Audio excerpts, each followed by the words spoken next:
Okay, so let's begin the flow. Now, as it says in the slides, it says that there are variety of different issues that a test manager must consider when selecting the test tool.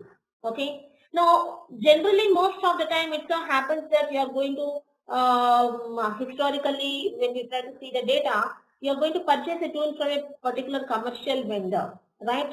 And in some cases, you feel that is only the choice available to you. But however, in the current scenario, you have a lot more options available, and you have the open source tools, you have the custom tools, and regardless of the type of the tool, you should investigate appropriately and very careful to understand the tool procurement and also to understand the total cost of ownership throughout this expected life of the tool, rather than making it as a shelf there. Okay. And now, just to begin with, please understand that not just in the testing process, nowadays the tools are being seen at every stage of the software development lifecycle, right from the requirement stage, the design stage, the coding stage, to the testing also. In the testing, you have the black box functionality testing tools, you have the white box structure testing tools, you have the experience-based testing tools, and also there are tools which definitely help in the defect management, and there are tools which help you in the test execution, and there are tools which help you in the test design. There are tools which help you in the test environment. So at every stage of your software development life cycle and software testing life cycle, there are an n number of tools that are available, but it is up to you how cleverly, how efficiently, and how carefully and how intelligently you are going to select those tools by considering so many factors before zeroing up a particular tool. Okay. Now, generally, the category is being divided into open source tools and the custom tools, right? Then nowadays, you see lots of open source tools. Maybe you can name a few also on your own, or you must be familiar with what are the different open source tools that are available in the market. I'll just list out a few of them. You might have heard about the Selenium, which is currently a rage in the market. So obviously it is an open source tool. It's a web app testing tool usually used. And you also have a JMeter. You might have heard about it. Now it is a load testing tool or performance testing tool. And you also might have heard about the OpenSTA, Open System Testing Architecture tool.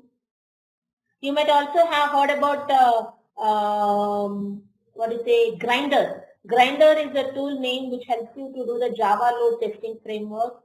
And you might have heard about this Capybara. It's an acceptance test framework for the web applications tool. You might have heard about this WebLoad. It's the best load runner alternative. And you might have heard about this WebRat. It's a Ruby acceptance testing for the web applications. I mean, just to name a few, just to recall what are all the tools, you can easily get those names on a fingertip. Anyway, from the testing point of view, you have all this, and even you have this Jira. It's even though it started as a defect management, now it is actually you are doing the whole project management tool, Bugzilla. So to name a few, you can get this whole list available. Anyway, now with this open source tools information that is been the list that we have talked about. Now, generally, one of the key advantage that you guys already know is that it is open. Open in the sense, you must know that this particular tool it's open for everyone, so that people can just come out with their own modifications, their own enhancements to the code that is existing for this tool, and you can use it for your purpose, isn't it? Now, for example, generally nowadays people are going for these open source tools since it has some advantages that it is cheaper than commercially marketed products. Obviously, right? It's cheaper. The code is available to you, and obviously when you try to compare with the cost that you have to procure from a vendor, of a commercial vendor, definitely this is a cheaper. And of course, it is created by skillful and talented people. I mean, obviously. So it's basically the people who have that talent, skill, and to design this open source tool. So obviously, we have to admire and appreciate them. So generally, most of the time we see that many software developers turn to open source products as an outlet for their ideas and the creativity, right? And another advantage, you can see that it is of course reliable.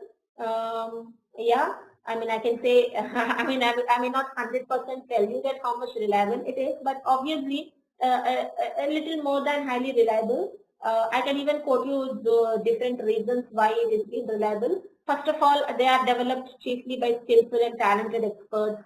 And secondly, they are worked on by tens or hundreds of the people or thousands of the people, which means there are numerous eyes that are monitoring the presence of the bug within in this particular tool, isn't it? So obviously, I can say it's reliable, and of course, it helps you to be more flexible, right?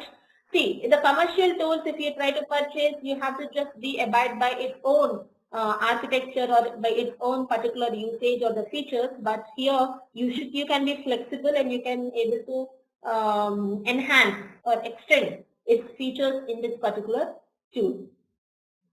And of course, before I try to highlight, since I said always there are two sides for anything, so fine, we have understood the benefits of the open source tools and advantages of it, but let me also highlight you some of the disadvantages that can be seen in using the same tools. So not because, I mean, test managers should not take a decision in selecting the open source tools just because it is available free of cost, right? Now that should not be the reason to go for the open source tools. Please understand that, right?